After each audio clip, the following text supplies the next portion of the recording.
म छोटो मिठो शुभकामना मन्तव्यकै लागि श्रम संस्कृति पार्टी पाँचथर जिल्ला कार्य समिति सदस्य श्री भीम किराती पालुङाज्यूलाई छोटो मिठो शुभकामना मन्तव्यका लागि स्टेजमा आमन्त्रण गर्दछु।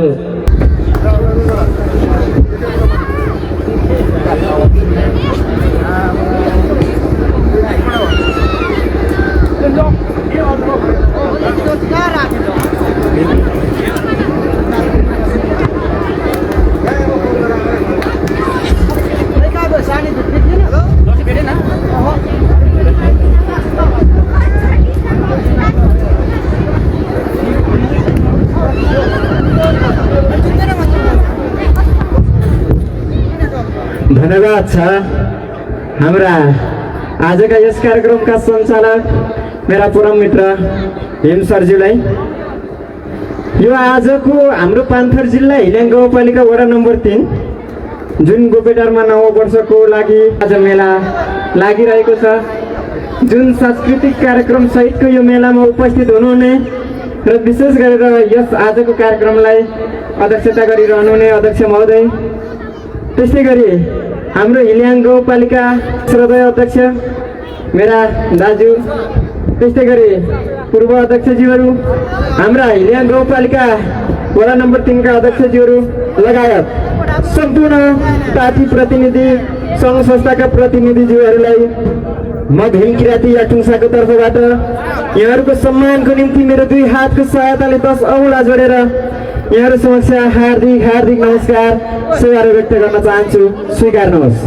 यस विशेष गरेर आजको मेलालाई सर्वप्रथम मलाई जहाँसम्म लाग्छ गोपेटारमा स्थापना भएको कल्चर ग्रुपले नेतृत्व गरिरहेको छ भन्ने मैले महसुस गरेको छु।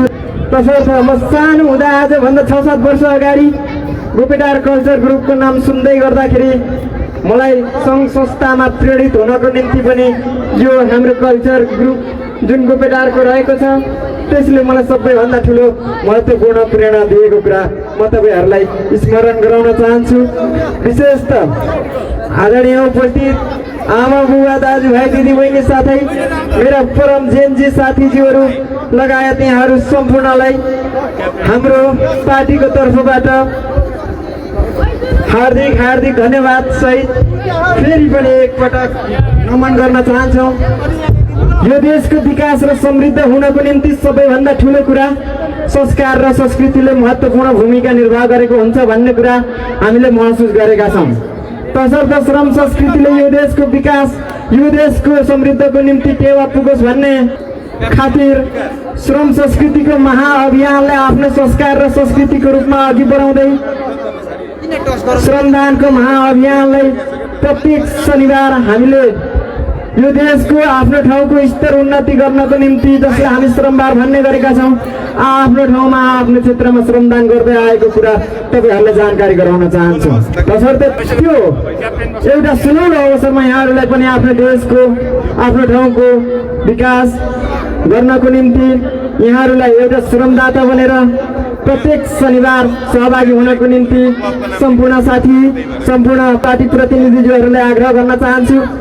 विशेष गरेर जाँदा जाँदै एउटा कुरा भन्न चाहन्छु, तपाईँहरूलाई वाक्क दिक्क भए तापनि हामीले नेपाली राजनीतिकलाई नजिकबाट निहाल्नु पर्दछ। हामीले नेपाली राजनीतिकलाई निहाल्दै गर्दाखेरि नजिकबाट मूल्याङ्कन गर्न आवश्यक छ, समीक्षा गर्न आवश्यक छ। तसर्थ हामीले के सही के गलत भन्ने कुरा छुट्याएर हामीले सहीको पक्षमा उभिन सबैभन्दा जरुरत छ। हामीले अहिलेको स्थितिमा हामीले कुनै पनि पार्टीको झोले प्रवृत्ति अनुमान प्रवृत्तिले त्याग्नु पर्दछ, किनभने त्यो खालको प्रवृत्ति नेपालको राजनीतिकमा फेल भइसकेको प्रवृत्ति हो। त्यसैले हाम्रो नेपाली समाजले संस्कृतिले जहिले पनि जोडाउने काम गर्दछ भने राजनीतिले जहिले पनि फुटाउने काम गर्दछ।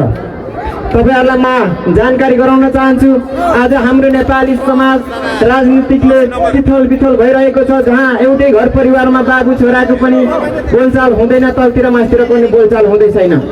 यो यथार्थ हो, यो तितो सत्य घटना हो। तसर्थ नेपाली यो कुसंस्कार कुकृत्य राजनीतिको त्यस्तो खालको संस्कारमा हामी नेपाली समाज फस्नु हुँदैन भन्ने कुरा तपाईहरु समक्ष आग्रह गर्दै तपाईँहरू समक्ष आह्वान गर्दै अन्त्यमा सम्पूर्ण यस आजका हाम्रो मेलामा उपस्थित हुनुहुने यहाँहरू सबैजना कतिपय अतिथिगणहरू हुनुहुन्छ होला, कतिपय टाढा टाढा दूर बस्तीबाट आउनु भएको छ।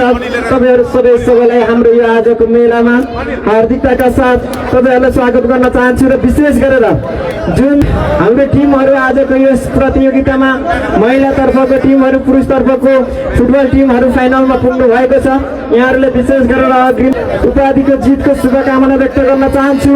र मैले एउटा कुरा भन्नै पर्ने हुन्छ, भर्खरै हाम्रो हिलियाङ गाउँपालिका वडा नम्बर 2 रामनवमी मेला लागेको थियो। त्यहाँ पनि मैले सुन्दै थिएँ, जहाँ खेलकुद भएको थियो त्यहाँ झमेला आएको थियो, झगडा भएको थियो, विवाद भएको थियो भन्ने मैले सुनिरहेको थिएँ।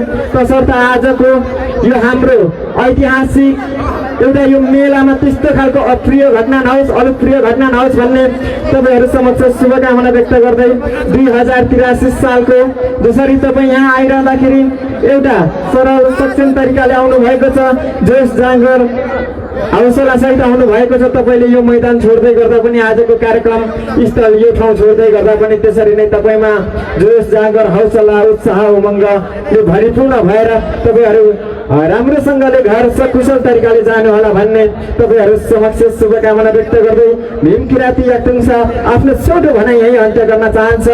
जय देश, जय संस्कृति।